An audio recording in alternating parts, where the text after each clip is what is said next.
বাগিচা দৰবাৰত প্ৰতিষ্ঠা দিৱস আমি সকলো ৰাইজক উদযাপন কৰিছে। আজি আমি দুদিনীয়া কাৰ্যসূচীৰে এই প্ৰতিষ্ঠা দিৱস পালন কৰিছোঁ। যোৱা 21 তাৰিখে আমাৰ বিভিন্ন কাৰ্যসূচী আছিলে। কাৰ্যসূচীৰ মাজত আমাৰ প্ৰথম কাৰ্যসূচী আছিলে আমাৰ 12 ঘণ্টীয়া নাম কীৰ্তন। তাৰপিছত দ্বিতীয় কাৰ্যসূচী আমাৰ হাতত আছিলে আমাৰ দিহানাম প্ৰগ্ৰাম আমাৰ হাতত ৰাখিছিলোঁ আমি। ৰাইজে ডাউকা মঞ্জুশ্ৰী 10 নম্বৰ আজি বিভিন্ন অঞ্চলৰ পৰা আপোনালোকে সকলোৱে দেখিছে ৰাইজ ইয়াত উপস্থিত হৈছে। আৰু আজি এই ৰাম মন্দিৰত আমি এটা উলহ মালহ পৰিৱেশ পাইছোঁ। এই পৰিৱেশত আমি সকলোৱে ৰাম দৰবাৰত দৰ্শন কৰিব আহিছে। আজি 22 তাৰিখে আমি দিনজোৰা কাৰ্যসূচীক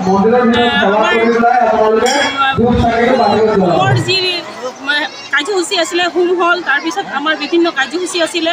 তাৰ উপৰিও আমাৰ ইয়াত বিভিন্ন জেগাৰ পৰা ৰথ আহিলে। ৰথৰ আয়োজন আপোনালোকে দেখিছে। ইয়াতে ৰাম, লক্ষ্মণ, সীতা, হনুমান আদি কৰি আমাৰ ভক্তগণ আহিছে। আৰু লগতে গধূলি আমাৰ কাৰ্যসূচী হাতত ৰাখিছে, কাৰণ ইয়াৰ কৰ্মকৰ্তাসকলে বিভিন্ন কাৰ্যসূচী হাতত লৈ ৰাইজৰ এই ৰাম মন্দিৰত প্ৰতিষ্ঠা দিৱস পালন কৰিছে।